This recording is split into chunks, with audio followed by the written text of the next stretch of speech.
네, 도커 투자집입니다. 저는 여전히 멕시코 시티에 있고요.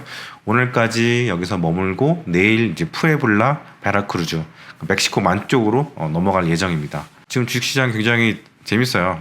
초전도 제가 저번 영상에서 말씀드렸는데 지금 어제 관련 주식들 이런 것들 이제 그 짤이 돌더라고요. 보니까 다 뭐 하한가까지는 아닌데 뭐 10%, 뭐 10 몇 프로씩 막 폭락하고 있더라고요. 결국에는 뭐 이런 종목들을 사는 사람들은 개인들이고 고점을 만드는 주체들도 개인들입니다. 뭐 이 관련주들을 외국인이라든가 기관이 사지는 않았을 것 같아요. SNS에서도 보면은 뭐 개인들이 이런 것들은 미리미리 사두는 게 좋다. 더 뜨기 전에 빨리 사라. 뭐 이런 의견들도 있더라고요. 하여튼 분명히 이거 누군가 또 미리 사서 돈을 번 사람들도 분명히 있을 거라 생각이 드는데 참 안타까운 현실인 것 같습니다. 어제 영상 보니까 그 질문 주신 분이 한 분 계세요. 비레크머니 미 장기 국채 숏배팅을 했다고 하는데 어떻게 생각하십니까? 혹시 시간이 되면 이야기 부탁드립니다. 이렇게 얘기하셨는데 비레크먼 같은 경우에는 진짜 한국에서 인기가 많죠. 일단 잘생겼고 또 하버드 출신에다가 억만장자고 그러니까 모든 걸 다 갖춘 완벽한 인간이라고 해야 되나? 근데 이번에 뉴스 난 거 보니까 30년물 미국 채권에다가 숏을 쳐야 된다? 뭐 이렇게 얘기를 했더라고요. 근데 이 사람이 숏의 역사가 흑역사가 있고 또 대박 친 적도 있어요. 예전에 그 CDS 프리미엄으로 300억 투자해가지고 한 3조를 번 적도 있었고 근데 마찬가지로 또 뭐 허벌라이프라든가 이런 종목들을 숏 쳐가지고 완전 망했었거든요. 그래가지고 다시는 그 숏을 치지 않겠다 뭐 이런 얘기도 했었는데 근데 그 얘기하기 전에 한 번 또 넷플릭스로 작년에 숏 쳐가지고 5천억 정도 또 날렸어요. 그래서 굉장히 한 번 대박을 숏으로 치고 그 다음에 계속 숏 쳐가지고 망하고 있더라고요. 어쨌든 간에 이 사람이 하는 얘기들을 잘 보면은 또 숏을 쳤다가 자기가 또 반대 포지션을 가졌던 그런 경우도 있어가지고 약간 도덕적 해이 뭐 이런 적도 있었고 아무튼 이 사람은 매해마다 투자 수익률이 들쭉날쭉해요. 그래서 뭐 한쪽에서는 이 사람 보고 리틀 워렌 버핏이다 뭐 이런 얘기도 하는데 사실 이 사람의 그 투자 스타일이 굉장히 공격적이고 숏을 많이 치기 때문에 버핏하고는 완전 대척점이 있다고 저는 생각합니다. 물론 이 사람이 버핏을 굉장히 존경한다고 하지만 버핏은 숏을 치지 않거든요. 또 한편으로는 버핏은 이번에 월요일인가 그 엄청나게 그 국채를 많이 샀다고요. 단기물 위주로 많이 샀더라고요. 거의 3년물 뭐 2년물 같은 거를 거의 10조 원어치를 샀어요. 물론 이제 전체적인 포트폴리오가 한 400조 가까이 되는데 그중에 10조니까 뭐 그렇게 엄청나게 많은 그 채권을 산 건 아니지만 국채 산 건 아니지만 버핏이 뭐라고 했었냐면 미국 경제를 신뢰하고 낙관하고 다른 투자 대체될 수 있는 투자처는 없는 것 같다 이런 얘기를 하거든요. 근데 반대로 비레크먼 같은 경우에는 본인이 이제 굴리고 있는 자산이 한 13조 정도 돼요. 13조 원 정도 되거든요. 그러니까 버핏 대비로는 거의 30분의 1 정도밖에 안 돼요. 물론 이제 엄청난 게 큰 자산이긴 하지만 AUM이라고 하잖아요. 제가 한번 찾아봤어요. 그럼 이 사람이 30년물 국채 숏을 쳤다고 하면 얼마나 쳤을까 찾아봤거든요. 얼마나 쳤는지. 근데 아무리 찾아봐도 이 사람이 얼마나 그 숏을 쳤는지에 대해서 나온 곳이 없어요. 정말 이 사람이 숏을 정말 친 건지 아니면 말만 그렇게 얘기한 건지 정말 그거는 알 수가 없는 겁니다. 나중에 이제 13F 발표가 되면 그때쯤에 알게 되겠지만 그런데 이 사람은 단타도 되게 자주 치거든요. 그렇기 때문에 이 사람의 매매 스타일을 개인들이 따라간다는 거는 거의 불가능하다고 볼 수 있을 것 같아요. 그리고 예전에 한번 그 특정 종목들을 숏을 친 적이 있었는데 그때도 한 300억 정도 숏을 친 적이 있었거든요. 근데 이 사람이 가지고 있는 그 전체 AUM이 13조인데 300억 정도를 숏을 치면서 어디인가 나와가지고 인터뷰를 이렇게 한 거죠. 숏을 쳐야 됩니다. 그러니까 뭐냐면 이 사람은 대부분의 그 헤지 펀드들이 그렇게 하듯이 헤지를 한 거야. 헤지 용도로 숏을 친 거지. 헤지로 뭐 거대한 자산을 돈을 수익을 내려고 이렇게 숏을 친 게 아닌 거죠. 근데 이제 한국의 언론이라든가 해외 그 언론들의 인터뷰 내용을 보면 굉장히 자극적으로 얘기한 거야. 비레크먼 리틀 버핏인 비레크먼이 숏을 쳤다. 이제 무서운 곳이 온다. 또 이렇게 또 헤드라인이 가는 거지.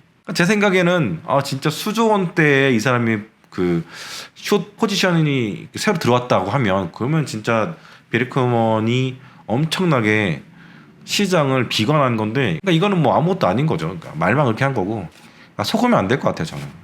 버핏 같은 경우에도 이제 3개월물, 2개월물 미국채에 투자를 하면서 그러니까 만기 보유를 하는 거예요 이 사람은.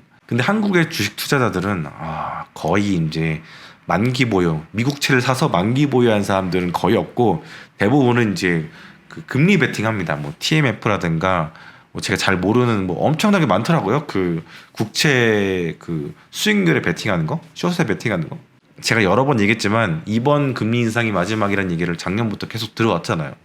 예상을 깨는 그런 상승이 계속 지속이 되고 있고, 제가 계속 이야기 드리지만 한 번 더 가을에 금리 인상을 할 가능성이 전 높다고, 굉장히 높다고 보고 있고, 여러 가지 데이터들이 그쪽으로 지금 향해 가고 있고, 오늘 또 보니까 유가가 WTI가 지금 81불 넘어갔더라고요. 지금 월가는 올해 금리 인상이 더 없다라고 보는 의견이 85%예요. 85%. 진짜 정말 저는 웃음밖에 안 나는 그런 상황인 것 같습니다. 제가 요즘에 시장을 계속 좀 보고 있어요. 왜냐면 제가 멤버십을 하다 보니까 이제 많은 분들이 저한테 질문을 해 오시는 경우도 굉장히 많고, 그래서 그것 때문에 저도 이제 시장을 봐야지 이제 답변을 드리잖아요. 그래서 그런 측면도 좀 강하고, 야, TMF 요거 진짜 그동안 완전 폭락을 했네요. 6.11불인 거 보니까 1년 수익률이 거의 뭐 55%, 올해 1년 수익률 55% 마이너스입니다. 야, 진짜 60불 갔던 게 지금 6.11불이에요. 그러니까 금리 베팅은요, 거의 이제 투기라고 보시면 돼요. 이거 안 하시는 걸 저는 완전 추천드립니다. 하지 마세요. 우리 애플 실적이 나왔는데 매출이 계속 줄고 있어요. 그런 상황에서도 지금 올해 엄청나게 애플 주식도 많이 올라왔잖아요. 거의 저는 이제 현금 비중이 지금 80%고 주식 비중이 20%거든요. 주식 거의 이제 지난주에 정리를 했는데, 주가는 계속 버티고는 있어요. 버티고는 있는데, 여기서 더 올라가는 거는 이제 다른 사람들의 그 영역이라 생각하고 저는 여기까지입니다. 지금 현금을 더 많이 갖고 있으니까 굉장히 마음도 좀 편안한 상태고, 자, 애플 실적도 나왔는데 예상치보다는 좋다고 나왔어요. 근데 매출이 계속해서 줄고 있고, 시총은 아직까지는 이제 버티고 있습니다. 이제 주가는 버티고 있는데, 저는 뭐 지난주에 거의 다 정리했거든요. 거의 이제 추수를 다 했다고 이렇게 보시면 되고, 제가 볼 때는 이제 상방은 거의 정해져 있는 게 아닌가 하는 생각이 듭니다. 그리고 이제 YCC에 대한 질문을 하시는 분이 계시는데 6일 전에 하셨어요. 6일 전에 하셨고 제가 바로 이제 댓글을 달아드렸는데, 지금 이슈가 좀 지난 이슈라서 좀 늦긴 했죠. YCC를 올린 이유는 일단은 물가가 많이 올랐기 때문에, 일본의 물가가 많이 올랐기 때문에 YCC에 대해서 조금 금리 상승 바운더리를 올리겠다 이렇게 얘기한 거거든요. 뭐 금리를 올린 건 아닙니다, 아직까지. 그러니까 이제 뭔가 좀 재량 같은 건데 향후에 올릴 가능성도 있다, 이렇게 발표를 그 중앙은행장이 했습니다, 일본에. 근데 물가가 지금 4%대까지 올라간 이유는 경기가 막 좋아서 올라간 게 아니고, 올해만 해도 그 엔화가 4.5% 정도 평가 절하됐거든요. 그러니까 환율이 올라간 거죠. 그러다 보니까 수입 물가가 굉장히 많이 올랐고, 일본은 부전 자원이 없는 나라예요, 거의. 한국과 좀 비슷하죠. 그렇다 보니까 이제 여기도 어떻게 보면 가공무역을 하는 나라인데 환율이 그렇게 올라버리니까 진짜 죽을 맛인 거죠. 아무튼 일본은행이 그 YCC의 변화를 이제 준다고 얘기를 했는데, 뭐 굉장히 느리게 줄 거라 생각합니다. 양적 완화를 굉장히 오랫동안 10년 넘게 해왔거든요. 엄청나게 채권을 많이 발행을 했고, 이 상태에서 금리를 올린다면은 굉장히 정부 재정에 무리가 갈 거라고 저는 생각하고 있습니다. 물론 이제 일본 정부가 발행한 채권을 개인들이 많이, 일본의 개인들이 많이 사긴 했지만, 기업들도 그렇고, 어쨌든 간에 정부 재정이 굉장히 안 좋아지고 부실화되는 거는 맞습니다. 이자에 대한 부담도 커진 거고. 그리고 90년대에 일본이 금리를 올리기 시작하면서 엔캐리 자금들이 다시 이제 일본으로 들어간 그런 케이스가 있었거든요. 90년대만 해도 정말 한국도 그렇고 동남아 쪽도 그렇고 일본의 자금이 엄청나게 풀려 있었어요. 근데 그 돈들이 이제 싹 빨려 들어가는데, 일본으로. 그러고 나서 이제 3년 뒤에 이제 동아시아 위기, 바트아 폭락부터 시작해가지고 그 유동성들이 다 일본으로 들어가니까 이런 일이 이제 일어나기 시작한 거죠. 근데 지금은 좀 다릅니다. 지금은 뭐 한국도 그렇고 그 중국도 그렇고 그리고 동남아도 그렇고 GDP 규모가 상당히 커졌어요. 그리고 일본에 대한 그런 의존도가 많이 떨어졌고, 옛날의 일본이 아니죠. 옛날만큼 일본 자금에 그렇게 그 기대거나 이렇게 의존하는 그런 상태는 아니기 때문에 그렇게 큰 영향은 없을 것 같고, 오히려 이제 중국 자금들이 굉장히 많이 들어왔거든요. 뭐 한국이라든가 동남아라든가. 오히려 영향력 측면에서 볼 때는 중국이 더 크다고 봅니다. 그래서 YCC 같은 경우에는 찻잔 속의 돌풍? 그렇게 생각합니다. 자, TMF와 TLW 배당금을 받으면서 견디고 있는데 채권 투자하지 말라고 하셨는데 왜 하지 말라는지 이제서야 깨닫네요. 귀한 영상 감사합니다. 채권 투자를 하지 말란 게 아니라 이렇게 금리 베팅 하지 말라고 제가 말씀드렸는데 진짜 힘드실 것 같아요.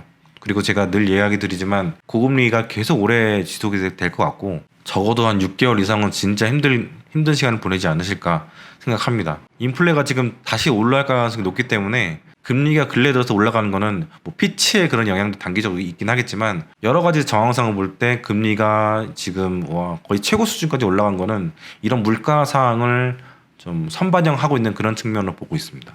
제이님 언제 주식 다 매도하실 건가요? 저도 따라하려고요. 뭐 저는 이제 거의 다 정리했기 때문에 거의 시장에 참여하지 않는다고 보시면 될 것 같고 20%면 거의 이제 뭐 시장이 없는 거나 마찬가지입니다. 저는 이제 관망하고 있고요. 자, 배터리 교주 아저씨에 대해서 이야기 좀 해주세요. 에코프로 800만 원 간다고 했었거든요. 혹시 800만 원까지 간다고 얘기했나요? 이거는 저 처음 들어본 얘기인데 에코프로 오늘 종가가 어제 종가죠. 뭐 변동은 없는데 지금 120만 5천 원인데 오늘 내일 하는 그런 분위기입니다. 뭐 800만 원까지 간 거는 진짜 이런 얘기를 했는지는 모르겠어요. 제이님은 중국 전기차 시장의 미래를 밝게 보시는지요? 저는 생각이 복잡합니다. 중국의 정부 리스크가 참 큰 것 같아요. 물론 중국이 히토리를 꽉 잡고 있는 국가이긴 하지만 하루아침에 중국 정부가 산업을 뒤흔들어 버릴까 중국 투자가 망설여집니다. 근래 들어서 전기차 시장이 약간 뭐랄까 좀 정체 상태라고 많이들 얘기하잖아요. 일단 전기차가 너무 비싸요.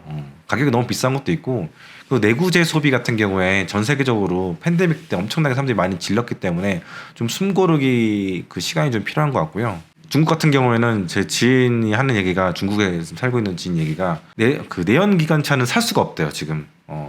그 번호가 안 나온대요. 그리고 오부제가 있어가지고 5일에 한 번씩은 차를 갖고 못 나간다고 하니까 그래서 이제 모델 Y를 이제 구입을 했더라고요. 상해에 있는 그 지인인데 탈탄소를 넘어서서 그 석유를 좀 덜 쓰는 그런 경제로 계속해서 지금 그 만들어가고 있는 게 중국이거든요. 약간 어부질이긴 한데 덕분에 그 한국의 그 봄이라든가 겨울철 미세먼지가 좀 줄어들었다고 하더라고요. 근데 중국은 계속해서 전기차 드라이브를 계속 걸 거고요. 질문을 이제 저한테 주신 분께서는 중국 정부가 뭐 전기차 산업을 이렇게 뭐 뒤흔들 것이다 이런 두려움이 있다고 하는데 이거는 전혀 쓸데없는 얘기라고 생각합니다. 근데 그렇다고 해서 중국 전기차 산업에 투자하는 거는 또 다른 문제라 생각해요. 저는 이제 중국 주식 투자는 권하지 않고요. 일단 전기차 같은 경우에는 성장성이 이제 점점점 예전 같지 않아지는 그런 측면이 좀 있고 또 퍼도 굉장히 높은 편이기도 하고 이미 지금 그 BYD 같은 경우 전 세계 그 자동차 시장에서 시가총액으로 볼 때는 3위인가 4위 정도 하거든요. 그러니까 이길 만큼 익은 거예요. 뭐 1위는 당연히 테슬라고 뭐 현대기아차 시총 합친 것보다 훨씬 큽니다. 얘네들이. 버핏도 지금 BYD 주식을 거의 이제 정리한 상태고 성장성이 떨어지게 되면 멀티플도 당연히 떨어지게 되는 거고 그러면 이제 차익 실현을 하셔야 되는 거죠. 자, 다음 질문은 저는 앞으로 멕시코, 인도 등 다양한 지역에 투자하는 것이 맞다고 생각합니다. 말씀하신 것처럼 앞으로 체제가 다극 체제로 간다면 중국이랑 척지지 않고 미국이랑도 척지지 않는 국가들이 유망할 것이라고 생각합니다. 네, 이머징 투자는 늘 조심해야 되는 게 환율이거든요. 환율. 여러분들이 잘 모르시겠지만 1990년 이후에 인도 루피아가요. 그 가치가 3분의 1 토막이 났어요. 주가는 많이 올랐는데 환율이 3분의 1 토막이 난 거죠. 그렇기 때문에 저는 인도 투자는 일단은 권하지 않고요. 멕시코 같은 경우는 지금 환율이 예전에 한 10년 전에 한 그 1페소당 90원 정도 하다가 거의 한 4, 50페소 정도 됐다가 지금 이제 80페소 가까이 올라왔거든요. 75페소.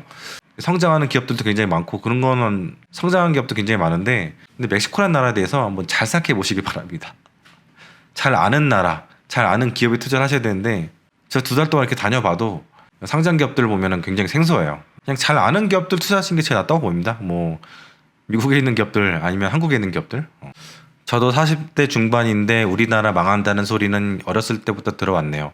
전자, 조선 반도체, 2차 전지, 일본 이겨내고 잘 해왔고 자동차도 아마 일본이 가지고 있던 점유율을 뺏어올 테고 중국 무역 의존도 낮추려 신남방 정책 효과로 동남아 무역 비중도 올라가고 있고 앞으로 힘든 시기는 계속 있지만 어떻게 하겠습니까? 돌파구를 계속 찾아야죠. 이번 정부에 대한 성공은 동일하네요.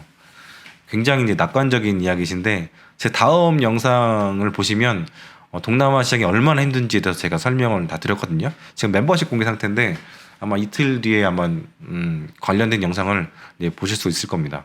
동남아 시장이 굉장히 쉬워 보이겠지만 진짜 어렵습니다. 왜냐하면 동남아 시장은 이제 두 가지로 나뉘거든요. 그 하이엔드랑 그 저렴한 상품들.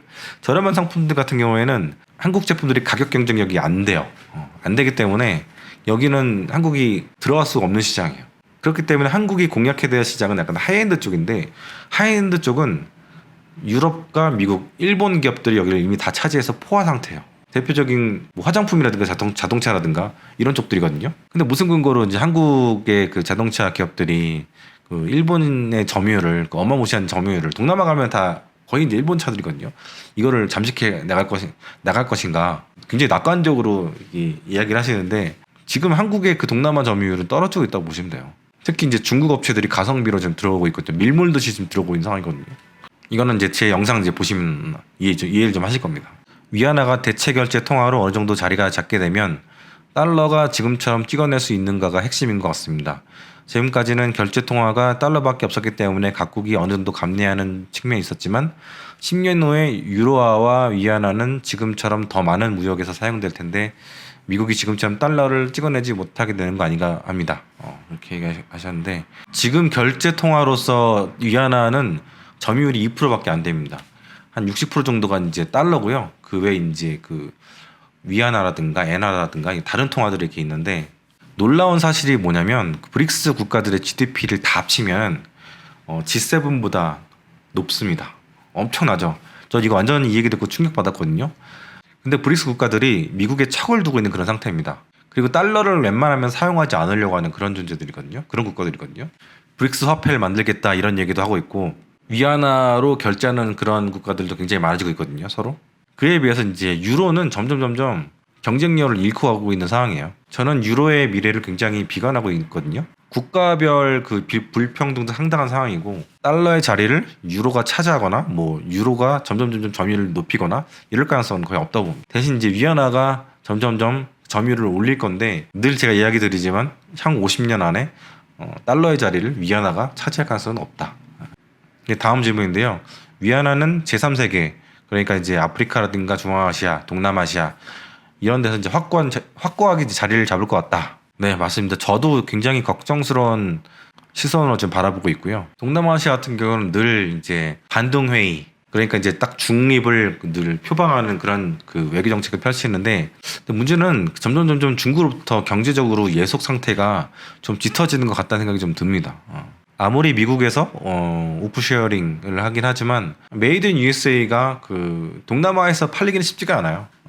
제가 볼 때는 메이드 인 USA는 자국 수요를 만족하는 정도지 뭐 메이드 인 USA를 이렇게 뭐 수출해가지고 뭐 무역 흑자를 낸다거나 뭐 이런 건 아니라고 저는 생각하거든요.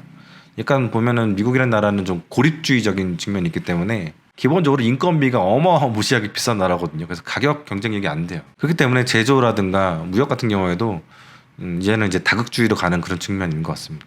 짧은 시간이지만 몇 가지 질문에 대해서 답변을 드렸고요. 다음에 좀 더 좋은 답변으로 인사드리겠습니다. 감사합니다.